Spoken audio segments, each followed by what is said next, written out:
Muli po isang panibagong umaga at panibagong pag-asa ang pagbati ng inyo pong kamisyon, ang misyonerong Kabitenyo. At salamat sa Diyos palagi, purihin ang kanyang dakilang pangalan sapagkat dakila ang kanyang katapatan. Sa umagang ito muli mga kamisyon, nais pong magatid ng inyo pong lingkod ng salita ng Diyos at nais ko pong pakinggan mo ang mga salitang ito, kaibigan. Subalit bago yon, nais mo na kitang tanungin, naranasan mo na ba sa buhay, kumbaga yung padausdos ka, pababa ang kalalagayan mo? Kumbaga sa kalalagayang pinansyal, ikaw ay naghihikaos. Tila baga, ikaw ay kapos na kapos.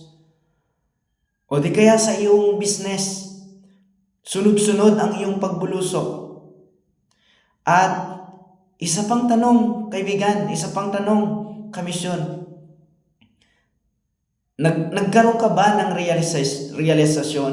Nagkaroon ka ba ng real talk man lang? At iyong tiningnan, iyong pinag-aralan ang iyong kalalagayan. Naitanong mo sa iyong sarili, ano ba ang aking naging pagkukulang? Ano ba ang naging problema sa aking nakaraan, sa aking ginampanan o sa aking kalalagayan? Narito po ang ilang salita ng ating Panginoon. Kamisyon, kaibigan, pakinggan mo ang sinasabi ng Ecclesiastes, Kabanatang 7, ang talata ay 14. Sa karawan ng kaginawaan ay magalak ka, at sa karawan ng kahirapan ay gumunita ka. Oo, ginawa ng Diyos ang isa sa siping ng isa upang ang tao ay huwag makasumpong ng anumang bagay na mangyayari pagkamatay niya. Kaibigan, ang nais ng Panginoon, gumunita ka. Ibig sabihin magbulay tayo. Magkaroon tayo ng reflection para magkaroon tayo ng realisasyon at magkaroon din naman tayo mula dyan sa realisasyon ay magkaroon tayo ng realignment sa atin pong buhay. Subalit, nais ko pong tingnan din naman natin ang sinabi ni David sa kanyang awit, sa awit Kabanatang 34, ang talata po ay 8 hanggang 10. Narito po, kamisyon, kaibigan, ang paalala ng salita ng ating Panginoon. O inyong tikman at tingnan ninyo na ang Panginoon ay mabuti. Mapalad ang tao na nanganganlong sa Kanya. O mga takot kayo sa Panginoon, kayong mga banal niya, sapagkat walang kakulangan sa kanila na nangatatakot sa Kanya. Ang mga batang leon ay kinakapos at nagtitiis ng gutom, ngunit silang nagsisihanap sa Panginoon ay hindi kukulangin ng anumang mabuting bagay. Kamisyon, kaibigan, nais kitang paalalahanan ng ilang kaunawaan tungkol sa mga talatang ito.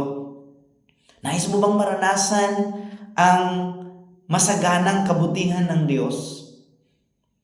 Nais mo bang maranasan ang provision ng Diyos? Narito po ang gustong iparating, ipaunawa ng ating Panginoon. Dahil sabi ni Solomon sa kanyang sulat ay ginawa ng Diyos ang kaginawaan sa isang banda, ginawa din naman ng Diyos ang kahirapan sa isang banda. Para pagdating sa pagkakataon, pag dumating yung pagkakataon ng kahirapan ay gumunita ka. Ibig sabihin magbulay tayo. Kaya narito naman po ang paalala ni David, kung nais po nating maranasan yung kabutihan ng Diyos, kamisyon, kaibigan, una, magtiwala tayo sa Panginoon sapagkat sinabi ng talata, mapalad ang tao na nanganganlong sa Kanya. Tunay kamisyon, tunay kaibigan, napakapalad ng sino mang nagtitiwala ng lubusan sa ating Panginoon. Bakit po kamisyon? Sabi po ng ikalawa, na dapat nating hakbangan, magkaroon tayo ng takot sa Kanya. Sapagkat sa pagkakaroon ng pagkatakot sa Panginoon, sa pagkakaroon ng pagkilala sa Panginoon, Ang sabi po ng talatang 9 ng kabanatang 34 ng mga awit, sapagkat walang kakulangan sa kanila na nangatatakot sa Kanya.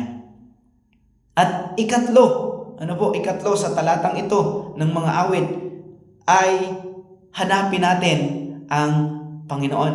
Ibig sabihin ng hanapin ay kumatok tayo sa pintuan ng kalangitan sa pamamagitan ng ating panalangin. Kung inyo pong matatandaan yung paalala ng ating Panginoong Hesus, yung salitang ask, yung salitang ask, ask and it will be given to you. Seek and you will find. Knock and the door will be open to you. So ito po yung gustong ipaalala ng ating Panginoon sa atin. Kaya po, sa mga taong nakaranas ng pagbulusok, sa mga taong nakaranas ng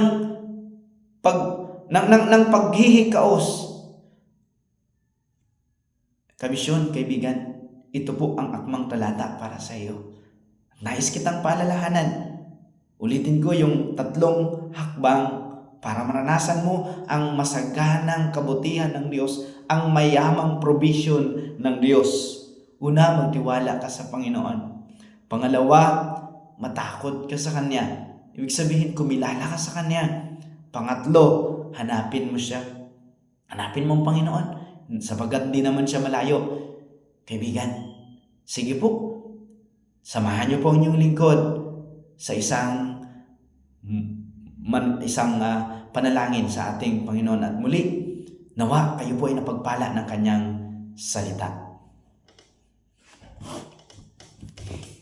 Dakila naming Diyos na aming Ama, Diyos na lubang makapangyarihan sa lahat. Muli po sa umagang ito ng linggo, nagpapasalamat po kami, O Diyos. Nagpapasalamat po kami sapagkat masagana ang iyong kaawan. Nagpapasalamat po kami sapagkat mayaman ang iyong awa, ang iyong habag, ang iyong biyaya. Nagpapasalamat kami, O Diyos, sapagkat binigyan mo kami ng bagong buhay. Binigyan niyo po kami ng bagong pagkakataon. At binigyan niyo po kami ng bagong pag-asa. Pinatawad sa aming mga kasalanan. Salamat po, O Diyos. At muli, Panginoon, kung meron man po kaming mga pagkakamali, pagkukulang, O Diyos, sa lahat ng aming mga pagkakasala na aming nagawa, amin pong kinikilala, Panginoon, ang aming mga pagkukulang, ipagpatawad mo po sa amin. Kaya naman po sa umagang ito, muli, O Diyos, ang inyo pong lingkod, misyonerong kapitenyo, ay nagpapailang lang ng kanyang tinig para sa lahat ng aking mga kapatid sa pananampalataya na naghihikaos,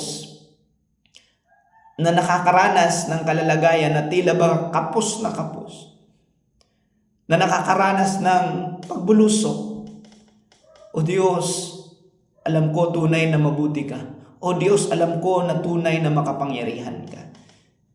Tulungan mo nawa sila sa kanilang sitwasyon. Tulungan mo sila sa kanilang kalalagayan, Panginoon. O Diyos, hanguin mo sila mula sa kahirapan.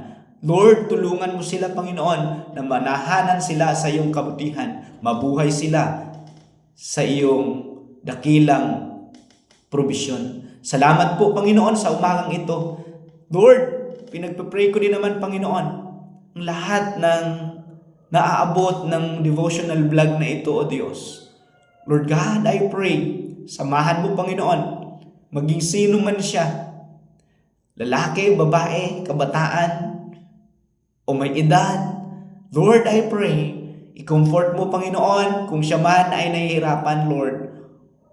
Kung siya man ay nalulungkot, Lord, pagkaluban mo, Panginoon, ng maayos at panatag na kalooban, kaisipan. And Lord, I pray, Panginoon, sa lahat ng mga kalalakihan, sa lahat ng mga kabataan na nakakaranas, Panginoon, ng paghihikaos, na nakakaranas ng kalalagayang tila kapos na kapos. Panginoon, tulungan niyo pong magtiwala sa iyo. Tulungan niyo pong hanapin ka, Panginoong Diyos. Tulungan mo po, O Diyos, na patuloy, Panginoon, na kumilala sa iyo.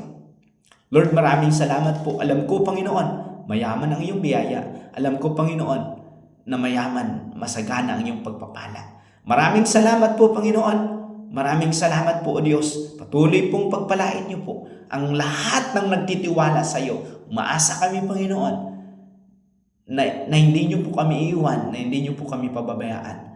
Maraming salamat sa umagang ito. Purihin ka. Ang lahat ng ito ay aming pong hiling at dalangin sa tanging pangalan ng aming Panginoong Sus na makapangyarihan sa lahat at sa gabay ng iyong Santong Espiritu. Amen. Amen. Muli po, mga kamisyon, mga kaibigan, narito po ang inyong pong misyonerong Kabitenyo na laging nagsasabi, magpasalamat sa Diyos palagi. Nais ko po kayong anyayahan na paki-follow, paki-like, and paki-share ang ating pong mga videos. Paki-follow po ang ating FB page.